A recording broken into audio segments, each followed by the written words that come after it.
Healing crystals, skincare routines, knitting a sweater, fitting in jeans. With Katie and Sarah, no need to worry, you're on a lady journey. All right. Hi, welcome to Lady Journey. Welcome. It's been doesn't it feel like we just did this like a month ago?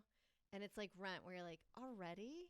It's wild. Yeah. I think we did it a little bit less than a month ago, but I can't remember now. But I know we've been doing this since October, and it feels like We're feels like it's 2030. Absolutely. Welcome to Lady Journey. And guys, we appreciate all the comments that we've gotten. Thank you so all the much. Reviews. We've gotten so many amazing reviews, so thank you. Yes, and don't forget to always leave a review. Follow us on Spotify. We're on iTunes podcasts and YouTube. And we're on TikTok, and we're posting little clips. Like my boyfriend took me out to Outback Steakhouse, and I made my sugar daddy, and I made a automatic sync video. I just like to choose the most off-kilter music that I can find on TikTok, and I just let it sync right up. Yeah. Absolutely. It is. That's like when you do TikTok, it is imperative to choose, because apparently the right song will make you either go viral or not. Is that what it is? Now, my TikTok, I really enjoyed TikTok, but I think I go back and forth where it's like I'm on the cooking algorithm and I see all the cooking videos. I see clean TikTok. I see like organizing the home and I love it. Or like people flipping houses and babies. And then something happens where it'll be like a recipe, flipping a house. And then I just see like a photo of a woman whose face was covered in cement in the late 1800s by her husband who found her cheating. And I'm like, I can't sleep now. Yeah, what is this? Or like the brutal deaths of the most traumatic story you'll ever hear in your entire life, of a woman that spent 8 years with a wooden box around her head. Yeah, and it's like set to Kesha. It's like, wake up in the morning. You're like, what is this? I can't sleep now. I know. Or there's ones that you're like, I saw one where it was a wedding and it was so off that I was like, what's going on? Yeah. And you can only find out what's going on in the comments, but everybody was like, I almost broke my ankle running to the comment section.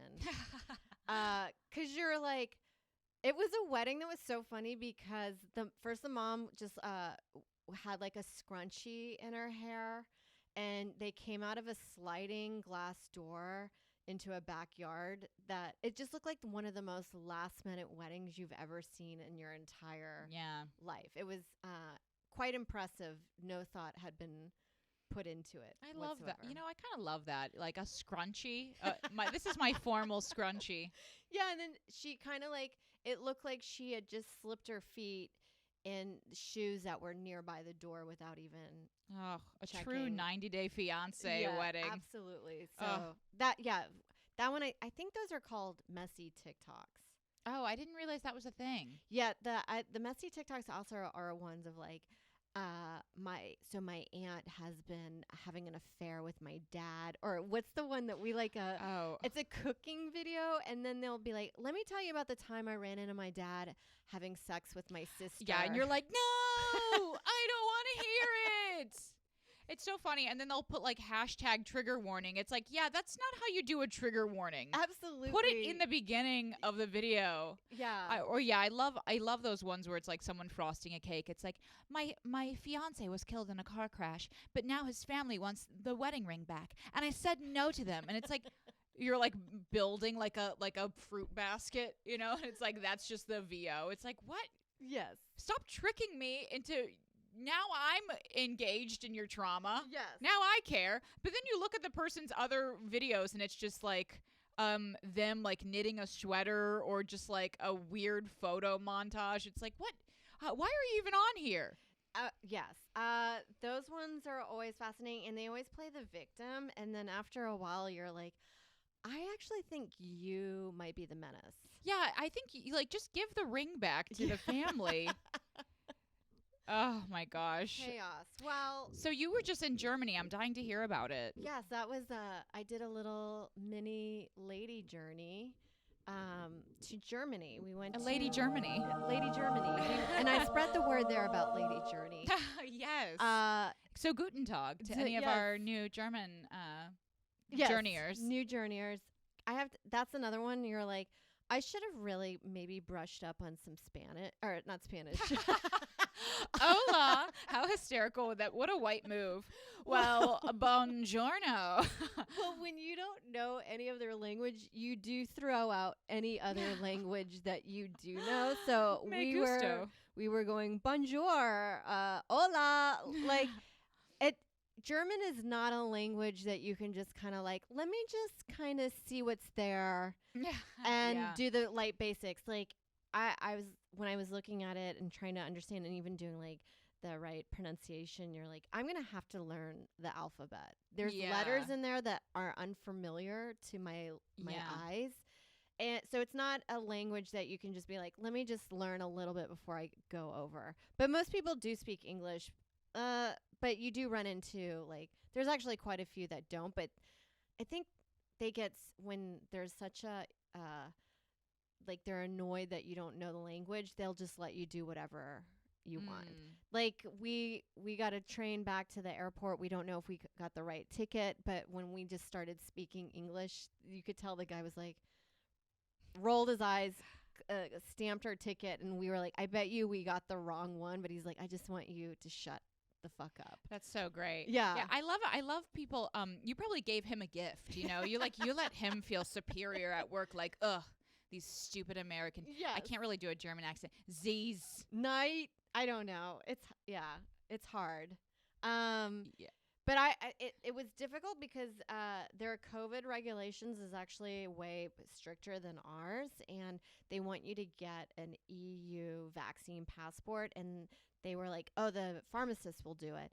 So we must have gone to at least 3 pharmacists before there was one that was really nice to us and understood what was the law and what they were supposed to do. And we think the other 2 were actually just complete assholes to us. Wow. Because one was like, here, you just give this to wherever you're going and you show it with your ID and maybe your vaccine passport. She gave us the rules from like 3 weeks ago that they don't even use anymore. Oh, and wow. we were like, see, but we were just showing like a pointless piece of paper to every entrance area. And again, I think they were like, some were like, you have to go to the pharmacist. And then we would go to another entrance. And eventually they would get so annoyed with us that they would let us in.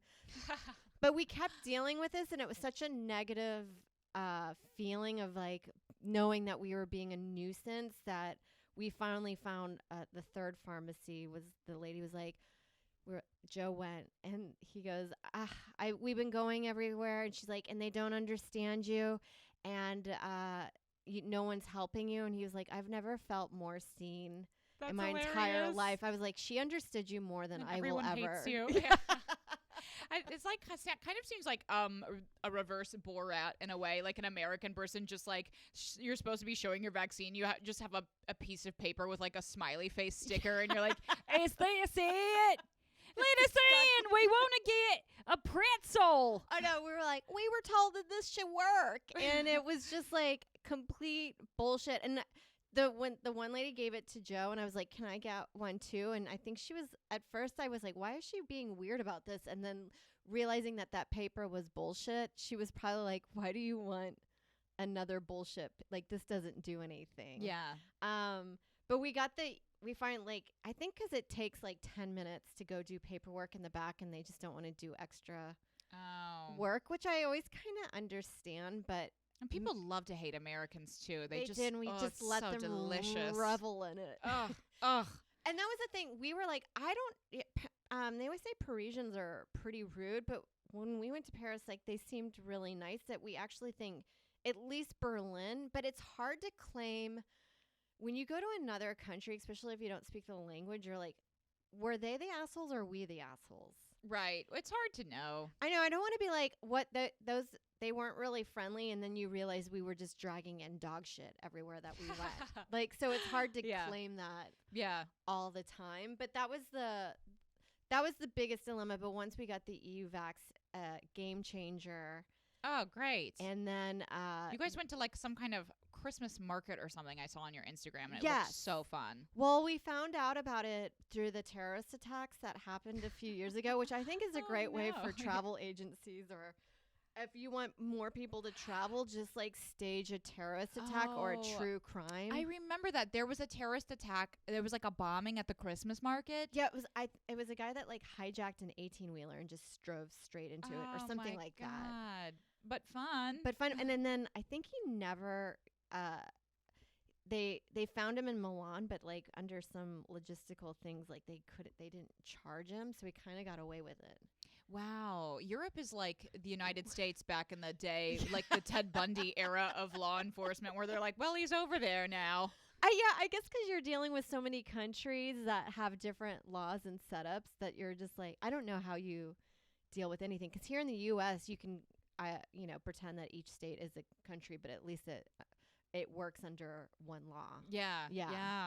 So because they have to extradite him. Yeah. I mean, imagine you just like drove an 18-wheeler and now you're like, well, bye. I'm in Milan now, an hour away. Yeah, absolutely. The Christmas markets were great, but I think in New York we actually do have Christmas markets. Oh, we have amazing Christmas markets. And I used to do, when I was doing tour guiding, one of my tours I would do was the Christmas shopping tour. So we would start out at Columbus Circle at I believe it's the Merchants Gate, which is the southwest corner of Central Park. We would start out there. We'd do the market. I would always get hot cider because it was actually too cold. Like sometimes it was too cold. I would like lose people on the tour. They were like, fuck this. I'm like, please. But we would walk all the way along Central Park South and then down Fifth Ave. And then we would go to another little market at Bryant Park, which is gorgeous and so fun. And they actually have this beautiful outdoor bar that has like heating lamps. Yes. And it's gorgeous. You could get like a little hot bevy. And then we would take the train. Oh, no. Then we would walk to, then we would actually walk to, Grand Central. Yeah. They had an inside market there. And then we would take the train one stop to, or however many stops, to Union Square. And that was our last one. I know. That's like, I don't think he knew that we had Christmas markets here. Oh, that's so funny. But I was like, they seem kind of similar, but just like more German food treats. Yeah. Yeah. But just really fun experience. And then, the other thing too is like, their train systems they don't have turnstiles. I call it, they have an honor system. Oh, wow. Where you can just ride for free. Oh, wow. That's great. But we did pay for tickets, but nobody ever looks at your tickets. That you're like, we could have probably just ridden for free. Some of the trains in Los Angeles are kind of like that. Yeah. Or you just kind of like get on and it's like, well, you better have your ticket if a cop is there. Yeah, and you're like, but it was hardly anyone there. And then I tweeted a little minor joke, and then of course everyone was like, you can get a really big ticket if you're not. You're like, well, I know. People love to let you know. They do. Well, that was another thing online. We kept, when we told people that we're going to Berlin, most people were like, good luck. Aren't they closing it down soon? And you're like, it was fine. People were going out. There were things to do. Like, it was perfectly you guys fine. did outside stuff. Yeah. It's not like you you do here. Yeah. Yeah. It's not like you were like working in a corporate office. Yeah. People, I'm so annoyed with the internet right now. People are just Don't even get me started too with them. much. They're too much. I think people like to be, they love telling you bad news. Oh, they love it. Well, they love to just like get involved in your Yes, and being an in your alarmist content. about it. Yeah. Yeah, like good. They're heavy COVID, but I'm like, if you wear your mask and you're not stupid, then I think you should be fine. Yeah. I think some people are just like addicted to the COVID. Yes, there's fear. I've heard there's people like still out in LA that are like, you shouldn't be doing shows. Oh, they love it. They love it. Well, I think it's a lot of people that are like not getting booked, That's what I suspect too. I'm not getting booked because of I'm better than everyone ethically. Yes, I respect all of humans, and so that's why I'm not doing stand up. Yeah, it's like it's 70 degrees. Do a show outside, you psycho. You'll be fine. And also, if you're vaccinated, like you're not going to get sick. And some people, I know, some people are getting sick and they're vaccinated, but you know what? it is what it is at this point. Well, eventually, we'll all get it. Eventually, Well, you could also and then it'll just become the flu. Yeah, you could also get sick from like bronchitis. You know, it's Yeah. like you could get sick from you could get cancer. You could get get cancer. You could get sick from any number of things. Yes. But I don't know. I mean, I have to say, like, I got the booster. I've been in the clubs every night. I'm indoors with hundreds of people every night. Like, I haven't got it. Knock on wood. Now I'm gonna get it. I know. The same. I'm in the same boat to the point where I'm like, does COVID exist? How do I not have it at this point? I thought about that too, but then I was like, maybe I did get it and I just never had any symptoms. Yeah. Who knows? I've heard there's people that are kind of immune to the flu anyway. Yeah. That I'm like, it doesn't seem impossible that if you got COVID, that it just didn't do anything to you. Yeah. Also, we did one show there, and I would have to say it was one of the nicest crowds I've ever Oh, that's so great. performed for. And then we got pizza beforehand, and of course they don't slice it, so everybody gave me shit online for eating pizza with a knife and a fork. Oh my God. Yeah. Ugh, people. Like, These people what are, was I supposed to do? people are monsters. They are. It's like, that makes me, I'm like, I hope COVID comes back. I hope it just comes back. Like, Yes. let it rip. Yeah, let it rip and tear apart. Yeah. Ugh. Well, I kind of wanted to share a journey because this is like a little bit part of our main topic today, which is finances. This is our Lady Yes. Journey Finance Edition. Which I don't feel like we're never taught this growing up. It is a world that you have to figure out on your own, and it's weird. Yeah, and there's also a Yeah. thing of like, don't talk about money. You Yes. should never like ask how much a gift was or never like share how much you make. It's That's- like tacky, but it's like, Yeah. well, but you kind of need to know actually like what's How much like- things cost. Like when I go to an apartment, I think most apartments should just have the price right in the front. So you can see how much Yes. your friends are paying for everything. Yes. Yes. or like, you know, just when you talk about your job, that should be like the first thing that you say about it. Yeah. How Like, much I you make from this, it. This is my job. This is how much I make. Yes. I'm a comedian. I make negative $50,000 Yeah. a year. And then when I also want to know how many people are getting family money. Oh, yes. Yes. Because sometimes you're like, something's not adding up here. So you only work once a month and you have like cashmere sweaters all the time and you just a little take cabs all cashmere. the time. Yeah, and yeah. You live in Manhattan. I'm like, there's no way. Cabs are like a pink tax. I remember I used to like go, you know, I still have late spots now, but because I live in the city, I just walk.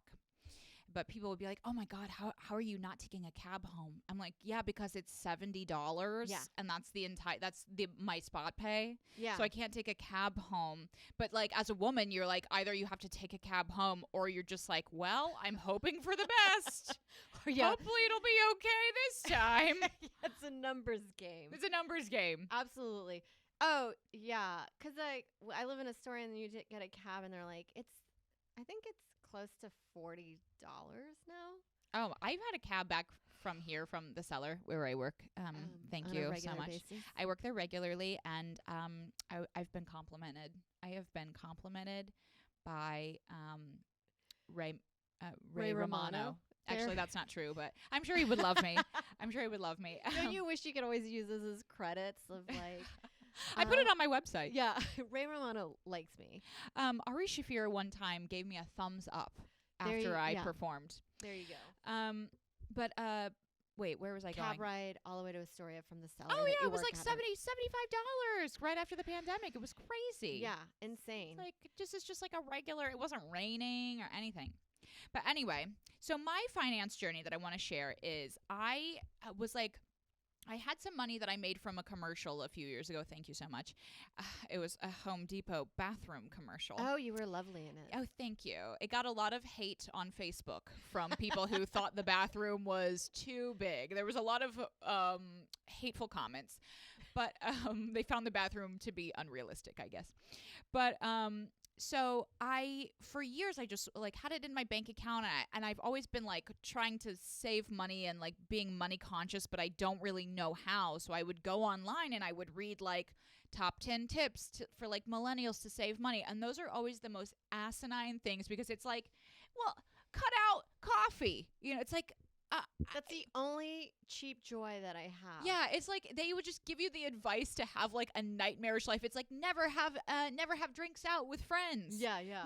Don't eat yogurt. That's too expensive. It's like just eat rice and eggs. Yeah, yeah. Like I have scurvy. So I was like trying to make myself more financially literate by like getting these little bits and pieces, and I would even like listen to like 5-minute podcasts of like, these are the top 10 tips that you need to, and I never could wrap my mind around it. And so during the pandemic, I finally was like, I think this is my moment.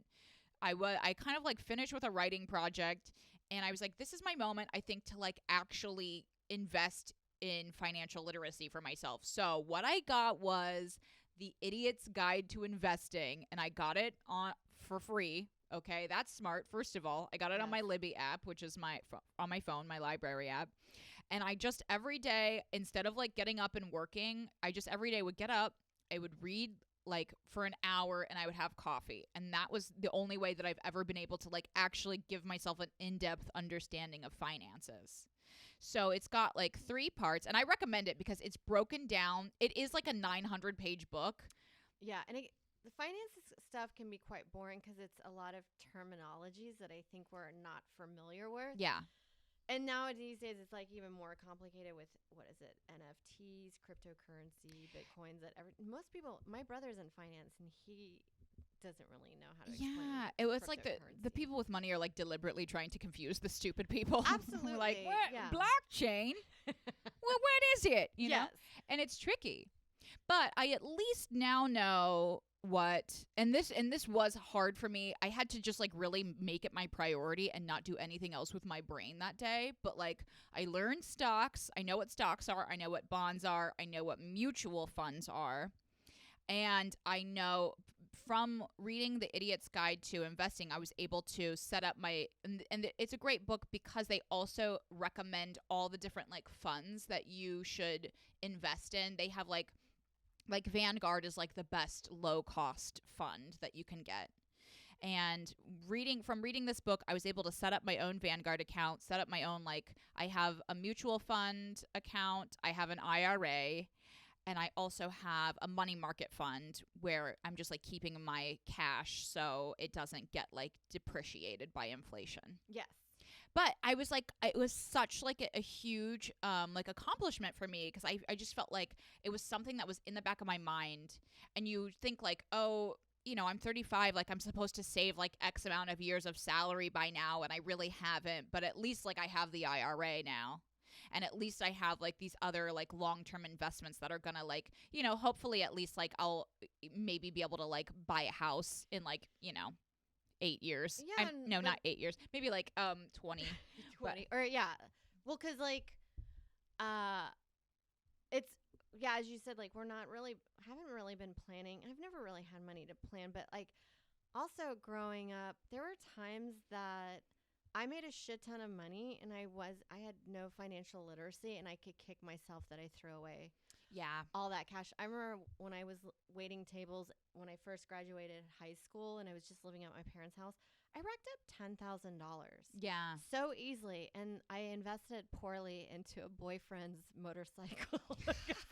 He flipped his car racing, and I was like, I'll help him out. And then, but nobody like, you know what I mean? Like, I love that that's your investment. You're like, this is like stocks. This is a lending investment. This is a long-term investment.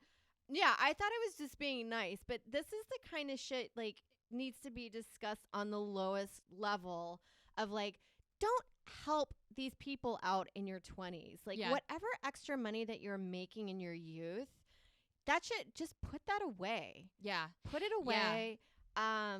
As you said, and I also like, I was told always do like a savings account, but I have to say, like, I think a savings account is pointless. Savings accounts are pointless because, and I knew this for a long time, but I just didn't have the financial, I didn't have like the brain power to like even understand what a money market fund was until after I read The Idiot's Guide.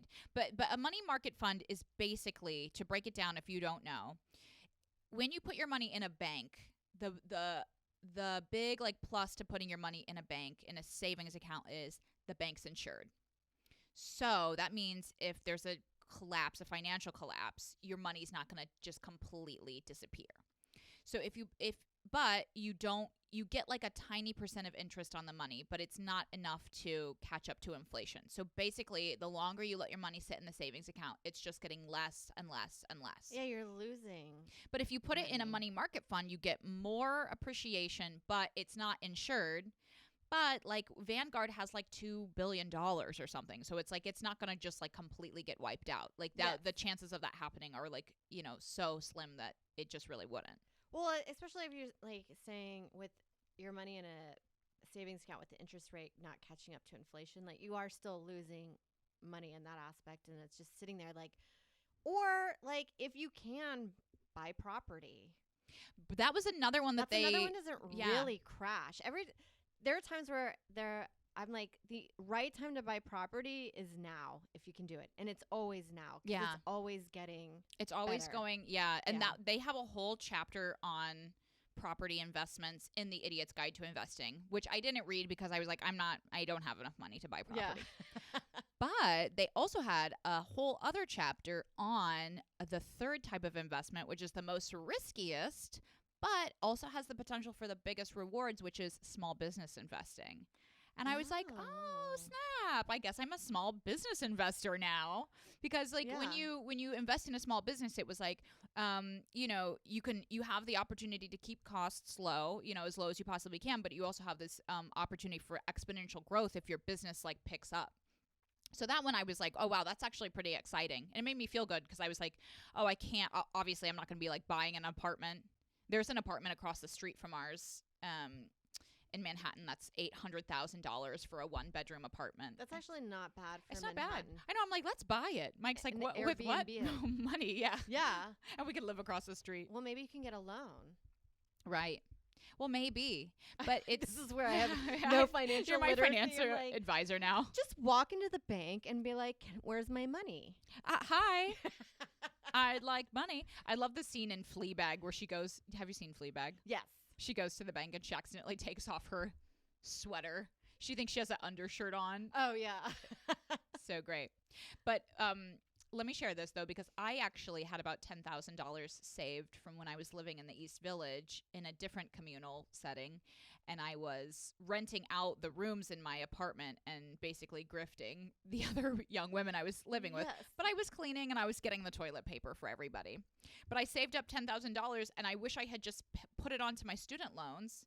But instead, I used it to make a pinup calendar of women comedians. And I also wasted it on like several other projects that I thought were like gonna break me. But I made the pinup calendar and I got 1,000 printed. And it was like, I don't know how many I got printed, but I spent thousands of dollars on this calendar. And then I was like, this is going to be my merch. And it was great. And they were gorgeous. But then I didn't really go on the road that much. And then it was like March. And then it was like, who wants to buy a calendar for 2016 in March? Yeah. So I really learned a hard lesson on that one. It is really hard because they say apparently we're making money on the hourly wage and salary is the dumbest way of making money, they say. Where they're like, the way to make good money is like the return investment. Oh, yeah, the residuals, right? Yes. Like, I think when making a comedy album that's the thing where, like, I did one thing and then it's a thing that is constantly bringing in some form of income. And if you can have several of those at one time, that way you're not working your ass off. Yeah. Yeah, you can like go and do other business ventures. Yeah.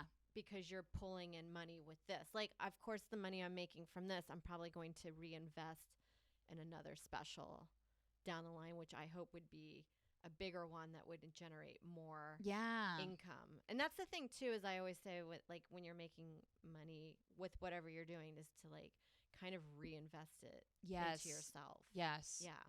And I've been doing that. I mean, I feel like I've spent so much money just on like, like acting classes and like the ring light and everything. Yes. But it's like you're putting money in, but you keep getting it back out. So it's like, yeah. And you write it off. Yeah, you get to write it off. But still, it is one of those things when, as we talked about, like, just buy property where it takes a long time to get, like, that kind of money. Yeah, and the thing about, like, buying property, too, is, like, you end up, like hitching yourself to it. It's like, oh, now I have a $5,000 mortgage that I have to pay every month, and now With I'm like taxes and it's just so much. It ends up being like so much. So I don't know if I'm gonna, but I do think I'm gonna take the money that I saved this year, if I have anything left after doing my album, and I think I'm just gonna do like high risk index funds. I think I'm just gonna like put it all in stocks. that's what I did recently. Robinhood is a great app that you can go online, and I just buy stocks on there while I'm lying in bed. Yeah, I love it. But I just went in with a cheap, like a $500 one of an index fund, and it was just like a lump of companies in different industries. And you got this through. So like, I'm not familiar with this app. Like, what is it? You just get the app and then you're just like buying stocks with it. Yes, shares Okay. or whatever. Yeah, whatever they call it. I know, and whatever. then it gives you your up-to-date things. But I don't know why I kept looking at it every day as if I was going to be like, oh my God, I'm at $1 million, even though I just put in $5. And then the other thing I did, I'm just experimenting. I had like a little extra $100 that I decided to just invest in cryptocurrency. Yes, this is my next. I'm very interested in crypto. I don't know what it is, but everybody raves about it. People are talking about it. Well, you hear people being like, "Yeah, I made like $17,000." You know, people are just making money hand over fist, but it's like winning the lottery. Yeah. Well, I guess on this one feature that I got on Robinhood, where I bought my cryptocurrency, that every month I put in I buy $5 worth Okay. of it. It just like goes towards cryptocurrency. Oh, I have no fucking clue what I'm doing, but it's really fun. it's really fun. It just feels so like proactive and like more fun than a savings account. Yeah. Yeah. But wait, were you telling me about a thing that it rounds up your change? And I invests do. it? So I do this other account called Acorns. Oh, that's what Acorns is. Yeah, I want to get that. That's what I want to get. Yeah, that one you set it up where I asked for it to pull out $5 a week, and it actually ends up accumulating way more money than you thought it would. And then I take that money and then it also invests it in like index funds for you. And then I got this other app called Truebill. And I did a subscription service of it, which seems kind of annoying, but it's actually inexpensive, and it keeps track of all the things I subscribe to. Because over your life, you don't realize how much money you're wasting on subscriptions that you don't cancel, don't realize that you don't use. Like, I just canceled my Netflix. They keep going up, and I actually feel like I don't like a lot of their programming, and a lot of it's just like stuff I put on in the background while I do errands in the apartment or chores. Totally. And then you forget that those yearly subscriptions, so it gives you a heads up when they're coming through, so you can cancel those. And then it also lets, like yesterday it was like, you spent this amount this week, and that's 50% less what you did the week before. So it gives you updates of like where, and it categorizes all your money so you can see all the bullshit where you're spending. So you can make some choices like, hey, you know what? Maybe I won't get that coffee today. Yeah. Maybe I won't get a $10 latte. Yeah. Oh today. my God. Aren't they're so expensive. I mean, that is an annoying financial advice that was being thrown out. Like, don't buy coffee. And I managed to buy this house. Yeah. Yeah. It's like, never treat yourself and don't participate in society. Your friends are like, we're going out for a drink. You're like, I'm going to have bone broth in the corner. I'm fine. Don't feel bad. Or that's when, oh my God. It's not like money with friends is so awkward. After a while, you start realizing you're not getting invited to the huge vacations that everybody takes together. Because you're like, oh, I'm the cheap friend. Well, it's like, it's so awkward because it's like New York is so expensive, and then you don't want to be like, oh, I'm like a cheap person. You know, it's like you want to be like, you know, the person that's like tipping a little extra and like, and then I think for me it has to do with more of like the mindset of like prosperity and scarcity, you know? I know. Well, because we're doing, when I say we, like Joe, but since I'm married, I just get to be like, that's you guys are us. a unit. You and guys are a unit. help with I do the administrative side. That we are making pretty decent amount of money, and I still have the mindset that I'm broke. That I'm like, it's really weird that even when you're doing well, like I have the most money that I've had in a long time, and it's not a lot, but I don't have debt. Yeah. But I don't know where I'm going to be a year from now. So Yes. I still get really nervous about making huge, like I need to get my hair cut, and now I'm looking like a Pentecostal lady. But I don't want to spend $500 to get my hair done. I just think that's fucking crazy. No. But then I'm like, why don't I? I can, and it's not a big issue, and it makes me feel better. And it's an investment in myself. Well, it gets so subconscious. I've been doing, as you know, I do my daily hypnoses on Trigram Healing, which I love them. Don't look at his face. It'll freak you out. Just don't look at the guy. But he does one that it's all about money, visualizing money, and you're like visualizing money flowing to you, and you're visualizing, you like go into a deep hypnosis and you're visualizing that you're an abundant person with access to money. And it's all about like when you make that split second decision of like tipping like 20 or 30%, or like if you're out and you're like, I really want this, but I'm gonna get it, or I don't, that you, instead of like reverting to like the poverty mindset of like, no, I'm poor, I'm uncertain about the future, you're like, no, I have enough money, like I'm agonizing over like these spots. Yes. I'm like, should I take the spots? Should I not? I don't really want to, but I'm worried. It's like if I'm in the prosperity mindset, I'm like, I don't need it. Yeah, you don't need it. I don't need you whatever. You don't need to work on a holiday. Yeah. Be a person. Enjoy Enjoy yourself. But yeah, it's hard though, because it's like you never know. Or our work is so like, oh, you get one thing here and one thing there, and then maybe you don't work for like 2 months. Yeah, nothing. And then I've had not the same person, but I'm a huge Susie Orman fan. Yes. And I have her books, and I also suggest getting those because she actually like talks in layman's terms and is not. I actually think she understands like like most people's mindset. Like she's not like, those like the Gary V. Is it like those like I don't know. Jordan Gary Veter. Peters, Gary Veter. Gary Veter's like save money. Well, like the guys that are like get into drop shipping. Yeah. Like the hardcore like dude. Yeah, like the day trading. Yeah. Well, in the Idiot's Guide to investing, it said day trading is a waste of time, and it's like you're playing the lottery. It's like you're basically gambling, and this is not what we're like trying to help you do. We're trying to help you like invest money. Yeah, just have like a nice retirement fund, and then like later on in your life, maybe you can go golfing once a week, and that's not gonna like scare the shit out of you. Well, because I did my life expectancy via a quiz online, and it said by a gypsy woman. It was a gypsy woman that I chatted with, but it said my life expectancy was 94, and I was that's like, great. I was like, damn, I better save money. I know. Well, that's like my mom's in that mindset because also when you're married, you don't get your spouse's you don't get 2 social securities. Oh yeah, you only get them 1. Mm-hmm. So she's in that mindset of like, like you don't know when you're gonna die. Yeah. So you don't know when you don't know when that money's going to run out. I know. What a weird game that you're like, I have to figure out the right amount to spend that I have nothing when I die. Yeah. Or like you don't want it to go to your kids. Yeah. Fuck them.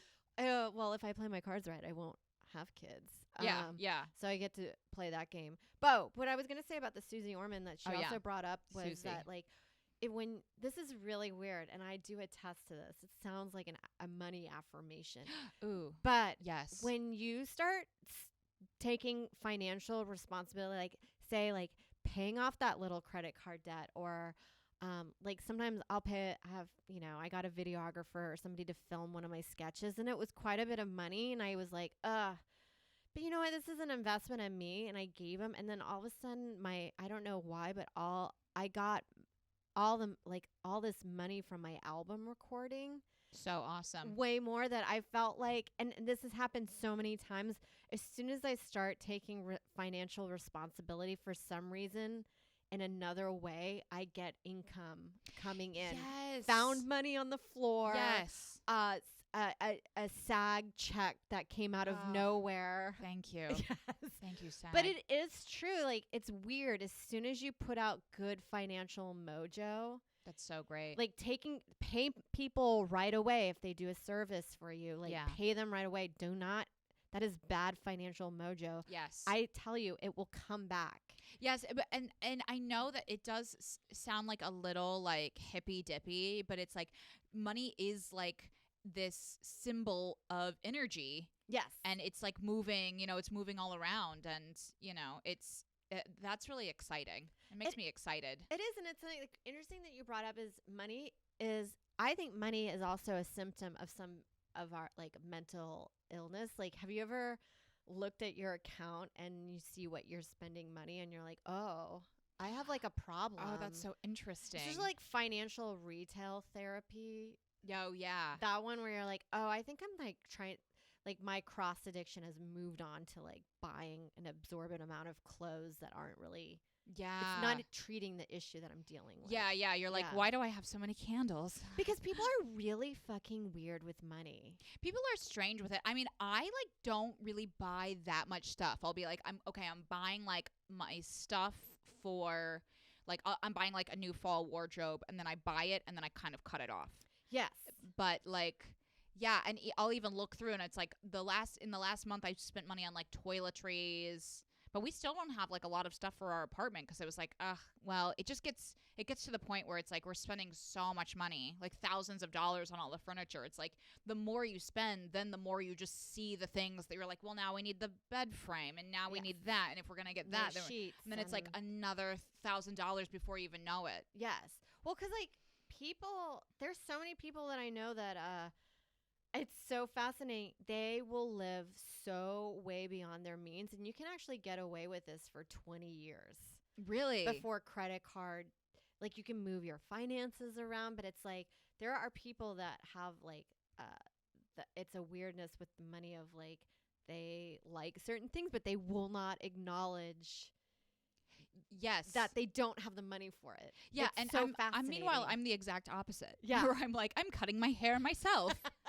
I'm going to save, and I'm like butchering my hair, and then I have to pay like $200 because I fucked it up so badly. I know. I've been bragging to people I figured out a great way to cut my own bangs, which I always feel like sounds like great. a psycho thing to say. I'm cutting my own bangs now. It's like a great way to start a conversation. Yeah. It's like saying, I'm making my own almond milk.